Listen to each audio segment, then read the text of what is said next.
नमस्कार दोस्तों, स्वागत है आप सबका हमारे यूट्यूब चैनल फार्मापीडिया पे। मैं हूं गणेश नाथ और आप देख रहे हो हमारे video dostarlimab miracle in cancer treatment. आजकल सब लोगों के सोशल मीडिया अकाउंट्स पे एक चीज ट्रेंड हो रही है कि डोस्टरलिमैब डोस्टरलिमैब इट्स अ मिरेकलस मेडिसिन। ये मिरेकल कर देगा मेडिसिन। ये मेडिसिन के बाद कभी कैंसर रहेगा नहीं, इसके बाद कभी कैंसर नहीं हो सकता। अभी वर्ल्ड कैंसर फ्री हो सकता है। तो ये सब चीज़ें ट्रेंड हो रहे हैं, तो मैंने सोचा कि कुछ जेन्युइन सोर्सेस से इंफॉर्मेशन इकट्ठा की जाए और आप सब लोगों से उसको शेयर किया जाए। चलो दोस्तों, हम इसमें वन बाय वन टेक्निकल देखेंगे कि कैंसर है क्या, ये डोस्टरलिमैब मेडिसिन क्या है, इसको सबसे पहले कब बनाया गया था और इतने आज क्यों ये ट्रेंड कर रहा है, इसका रिसर्च किसने किया, इसका रिसर्च कहाँ किया गया है, इसका रिसर्च कैसे किया गया और जिन लोगों पे इसका रिसर्च हुआ वो लोगों का क्या कहना है और कितने लोगों के ऊपर इसका रिसर्च किया गया और इसके ऊपर कौन सा साइंटिस्ट ने क्या क्या कहा है, इसके ऊपर बड़ी बड़ी एजेंसीज ने क्या क्या अपना अनुमान दिया है और कौन से कंपनी के पास अभी इसका लाइसेंस है और ये कहाँ अवेलेबल है और इसकी कॉस्टिंग क्या है, इसका मैकेनिज्म ऑफ एक्शन क्या है, ताकि ये ट्यूमर के ऊपर कैसे काम करता है। ये सब चीज़ें हम वन बाय वन आगे आने वाली वीडियो में देखेंगे। उससे पहले मैं आप सबसे रिक्वेस्ट करता हूँ कि ज़्यादा से ज़्यादा हमारे यूट्यूब चैनल को लाइक करिएगा, शेयर करिएगा, सब्सक्राइब करिएगा, ताकि हमें मोटिवेशन मिलती रहे और नए नए वीडियो बना के आपके सामने पेश करते रहे। तो चलो दोस्तों, हम सबसे पहले देखेंगे कि कैंसर है क्या। कैंसर को सबसे पहले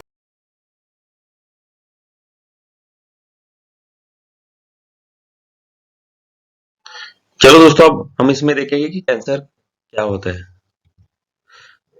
cancer is a disease in which some of the body cells grow uncontrollably and spread to other parts of the body. मतलब इसमें अपने खुद के ही बॉडी के सेल्स अनकंट्रोलेबली और अनवांटेडली ग्रो होके बॉडी के अदर पार्ट्स में स्प्रेड हो जाते हैं। तो ये बाहर का कोई डिसीज नहीं रहता, अपने खुद के ही सेल्स अनकंट्रोलेबली ग्रो होते हैं। अभी ऐसा क्यों होता है? The cells in our body are tightly regulated, means body के जितने सेल्स होते हैं ना वो कितने ग्रो होने चाहिए। फॉर एग्जाम्पल हम एक नोज का एक पार्ट पकड़ेंगे, अगर नोज में समझो कि 1 करोड़ सेल्स है, तो एक नोज के अंदर के जो सेल्स है उसमें एक जेनेटिक कोड रहता है, उसको हम डीएनए बोलते हैं। डीएनए में जेनेटिक कोड छुपा होता है। जेनेटिक कोड में ये मैसेज होता है कि इस नोज में अपने एज के फाइनल ग्रोथ तक, समझो कि कुछ 22 18 20 एज तक नोज का प्रॉपर ग्रोथ हो जाता है, तब तक सेल्स का मल्टीप्लिकेशन होता रहे, सेल्स बढ़ते रहे, तब जाके वो रुकेगा एक सर्टेन टाइम पीरियड के बाद। उसके बाद अगर कोई सेल्स नए बनेंगे तो ओनली अगर सेल्स कुछ डैमेज हो जाते हैं तो उसके बाद ही नए बनेंगे। तो दो कंडीशंस में सेल का ग्रोथ है। एक तो नॉर्मल ये जैसे ग्रो हो जाता है कुछ सर्टेन पीरियड तक, 18 हो या 19 हो 20 हो, तब तक सेल्स ग्रो होते, नए सेल्स ग्रो होते रहते हैं। और उसके बाद नॉर्मली जैसे सेल्स डैमेज हो जाते हैं, डैमेज होने के बाद नए ग्रो होते हैं। ये सिर्फ दो ही कंडीशन में एक्टिव सेल्स का मल्टीप्लिकेशन या डिवीजन होना चाहिए। अगर तीसरी कंडीशन में अगर सेल्स का मल्टीप्लिकेशन होता है, सेल्स ग्रो होते हैं, तो समझो उस कंडीशन में आपका जो जेनेटिक कोड है ना वो डैमेज हुआ रहता है। जेनेटिक कोड अगर डैमेज हो गया, सेल्स 1 करोड़ है ना उसकी जगह 100 या 200 करोड़ बन जाएगा और नाक इतना मोटा हो जाएगा और वहां पे ट्यूमर होने का भी चांस है। नाक पे होता नहीं है ट्यूमर, फॉर एग्जांपल मैं बता रहा हूँ कि बॉडी के कौन से भी अंदर के पार्ट में स्प्लीन हो या लिवर हो, उसके यहाँ पे सेल्स के अनकंडीशनल ग्रोथ होके ट्यूमर होता है। फॉर एग्जांपल जैसे हमें आप ये दिखा रहे हैं, समझो कि एक बॉडी का लेयर है, तो यहाँ पे देखो सेल्स यहाँ पे ग्रो होने नहीं चाहिए, सिर्फ ये जो सरफेस है ना, सरफेस तक का ही सेल्स का ग्रोथ होना चाहिए एक्चुअल कोड के हिसाब से। बट क्या हो रहा है, इनका डीएनए का जो जेनेटिक कोड है ना वो डैमेज हो गया है, वो चेंज हो गया है। इसकी वजह से सेल्स देखो ग्रो हो के वो लेयर से बाहर आना चालू कर रही है। इसमें एनिमेशन में हम देख रहे हैं।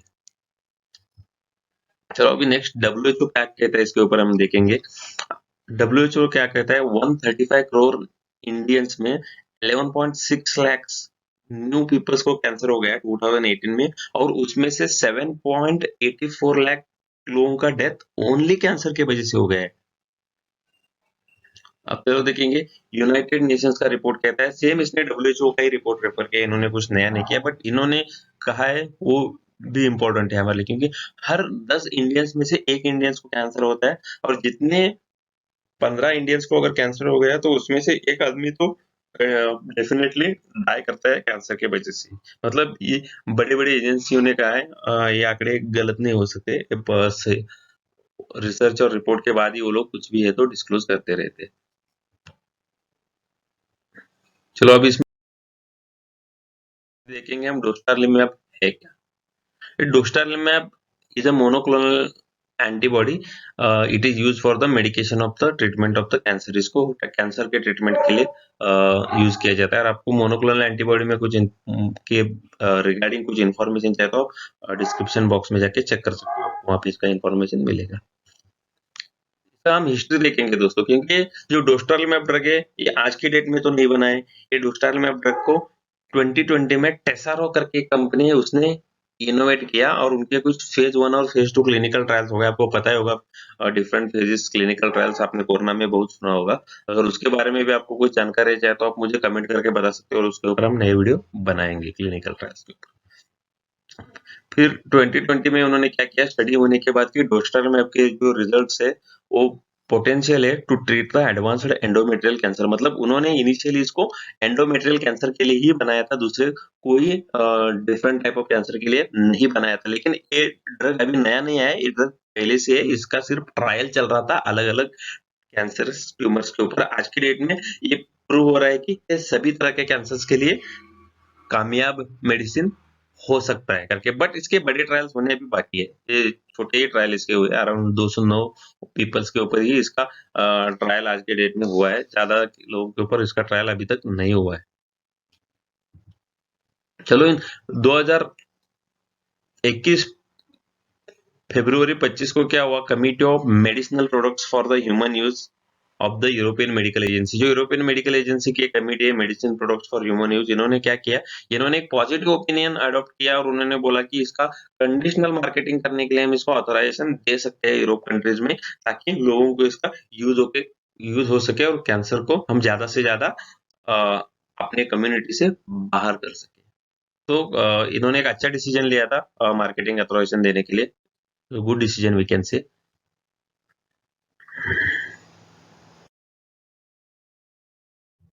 चलो अभी हम देखेंगे कि यूएस एफडीए ने इसके ऊपर क्या कहा। यूएस एफडीए ने 17 अगस्त 2021 को क्या कहा यूएस एफडीए ने, इसने अप्रूवल दे दिया डोस्टारलिमैब जीएलएक्सवाई को। इसका ब्रांड नेम है जेम्पेरली और इसका मैन्युफैक्चरिंग लाइसेंस ग्लैक्सोस्मिथक्लाइन है। इसका एफिकेसी का तो स्टडी ऑलरेडी गार्नेट स्टडी जो परफॉर्म किया था टेसारो ने, तो वहां पे तो इसका प्रूव हो ही गया था। उन्होंने मल्टी सेंटर ओपन लेवल और मल्टी कोहॉर्ट ट्रायल्स किए थे, अलग अलग सेंटर्स पे किए थे, अलग अलग लोगों के ऊपर इसके ट्रायल किए थे और ओपन लेवल में सबको जानकारी देके इसका ट्रायल कंप्लीट किया था। तो उन्होंने इसके ऊपर रिलाई कर दिया था कि काफी कारगर मेडिसिन है ट्रीटमेंट के लिए। और ये इन्फॉर्मेशन हमने यूएस एफडीए के खुद के वेबसाइट से इसको हमने कैप्चर किया है। तो it's a very genuine source to collect any pharmaceutical medicine information. और एपीकेसी देखने गए तो एपीकेसी का प्रॉब्लम, एपीकेसी का बस 209 पेशेंट्स के ऊपर ही इसका ट्रायल किया गया और बड़े पैमाने पे इसका ट्रायल होने अभी बाकी है। तो ये फॉर एग्जांपल हमने यहाँ पे पिक्चर मेंशन किया है कि जेम्पेरली जो ब्रांड नेम है, उस इंजेक्शन है, आईवी मेडिसिन है और उसको ग्लैक्सोस्मिथक्लाइन एक बिग मैन्युफैक्चरिंग कंपनी है यूरोप की, वो उसे बनाती है।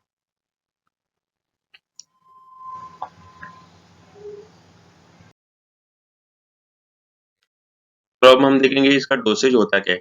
ये डोसेज इसका इंट्रावेनस रूट से इसको दिया जाता है डॉक्टर्स के थ्रू और इसे 30 मिनट्स तक इसको दिया जाता है। इसको हर 3 वीक में एक बार दिया जाता है 6 महीने के बाद। अगर 6 महीने के बाद फाइनली 3 महीने कंप्लीट होने के बाद और उसको once in 6 month and all this things दिया जाता है, क्योंकि हम ऐसा नहीं बोल सकते कि इसका डोसेज यही है। देखो डोसेज ये कुछ फाइनल नहीं है, डोसेज बेस्ड अगेन एक सिर्फ एग्जांपल के लिए हमने इसको लिया था। ये चेंज हो सकता है patient to patient, area to area, doctor to doctor, ये कुछ चेंजेस हो सकते हैं। जस्ट हमने इसको एक एग्जांपल के लिए यहाँ पे दिखाया है।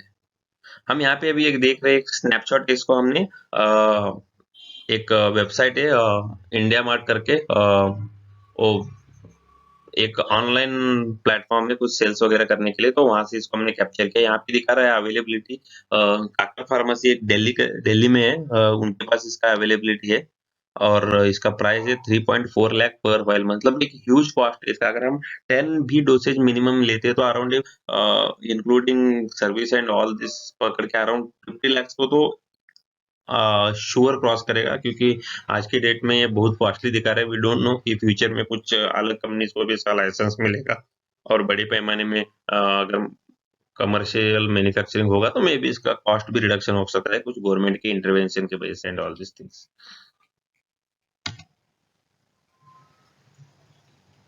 चलो अब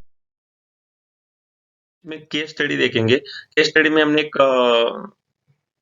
जो इंडिया टुडे एक न्यूज चैनल है, यहाँ से हमने इनकी वेबसाइट से इसको कैप्चर किया गया है। इन्होंने क्या कहा, cancer in all patients vanishes for the first time during the US drug trial. मतलब यूएस के ड्रग ट्रायल्स में सबसे पहले कैंसर को कंप्लीटली वैनिश किया है ड्रग ने। तो ये जेन्युइन सोर्स से इंफॉर्मेशन है और उसमें और इन डिटेल्स क्या कहा है हम लोग देखेंगे। Trial in small case has bought a hopes in cancer can be removed completely without going through the long and painful chemotherapy sessions or surgery। मतलब पेनफुल कीमो सर्जरीज और कीमोथेरेपी सेशंस, अलग अलग वैरायटी के medicinal treatment, ये सब बिना जाने और ये सबको बिना हम एक्सपोज हुए हम कैंसर्स को इरेडिकेट कर सकते हैं करके इन लोगों ने इसमें मेंशन किया है।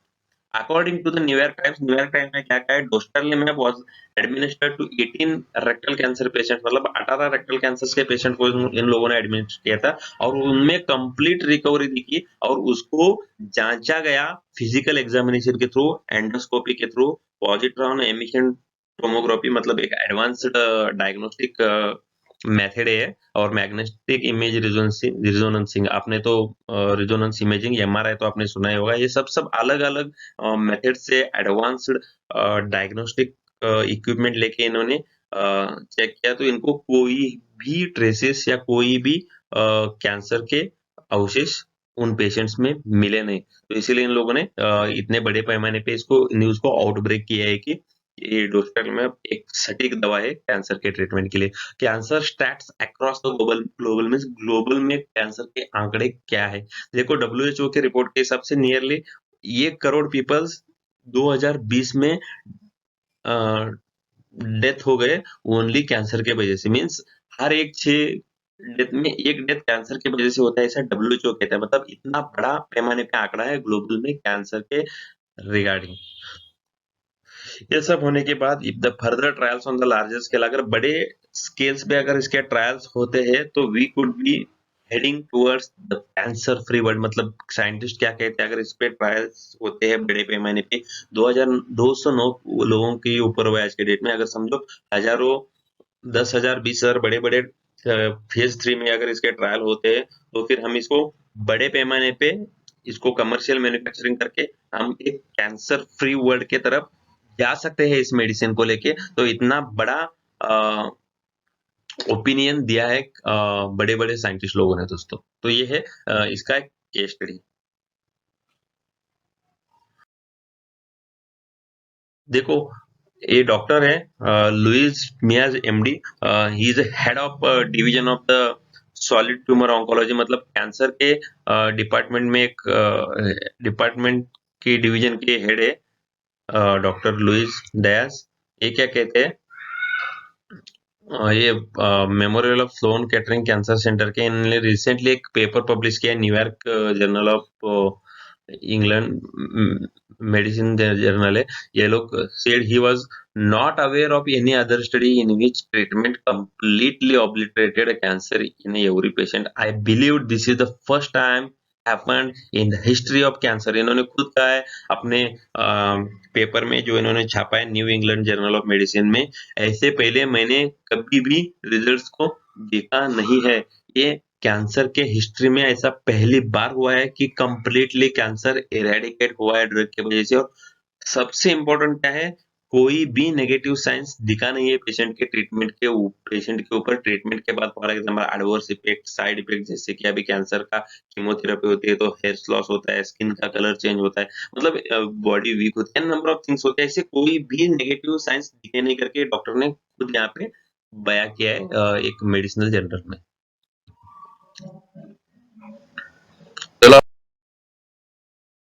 एक डोस्टरमैप की स्टडी कैसे हुई थी हम इसको देखेंगे। द पेशेंट्स जो भी पेशेंट्स थे ऑलमोस्ट इन्होंने गिव अप किया था क्योंकि ये पेनफुल कीमोथेरेपीज, रेडिएशन सेशंस ये बहुत से वो लोग परेशान हो गए थे और उनको life threatening surgeries, bowel disease, urinary and sexual dysfunction ऐसे ऐसे बड़े प्रॉब्लम्स हुए थे इनको ये कीमोथेरेपी और कैंसर के ट्रीटमेंट्स की वजह से। फिर इन्होंने कुछ एक्सपेक्ट ही नहीं किया था कि कैंसर अब इसके आगे सबसाइड होगा, अभी कैंसर फ्री हम हो सकते हैं। इन्होंने ये उम्मीद ही छोड़ दी थी एक्चुअली। बट सरप्राइज क्या हुआ, ये लोगों ने डोस्टरमैप ट्रायल में अपना इन्वॉल्वमेंट दिखाया, इन लोगों को इस ट्रायल में इन्वॉल्व किया गया और उसके बाद सरप्राइज ये हुआ कि ट्रीटमेंट के बाद कोई कॉम्प्लिकेशंस इनके ऊपर नहीं, पोस्ट ट्रीटमेंट इश्यूज इनको आए ही नहीं और इनका कैंसर ट्रीटमेंट कंप्लीट हो गया और ये कैंसर फ्री हो गया और ट्रीटमेंट कंप्लीट होने के बाद 25 मंथ्स के बाद एंड होने के बाद इनके ऊपर कैंसर के कोई ट्रेसेस नहीं मिले। ये खुद ग्लैक्सोस्मिथक्लाइन कंपनी ने खुद बयां किया है और इसको एविडेंस क्या है, जो oncologist at the Memorial Sloan Kettering cancer centre and coauthor of study doctor Andrea Cercek ने खुद ने एविडेंस किया है और उनके आंखों में आंसू आ गए द टीयर ऑफ हैप्पीनेस की इतना परफेक्ट ट्रीटमेंट, इतना सटीक इलाज एक दवाई से अगर हो रहा है तो हम एक कैंसर फ्री वर्ल्ड के तरफ हेड करेंगे। तो ये बहुत बड़ी बात है साइंटिस्ट के लिए और ये मेडिकल साइंस के दुनिया में एक मिरेकल ही है हम बोल सकते हैं। जैसे हमने टॉपिक में मेंशन किया है the cancer is a miracle.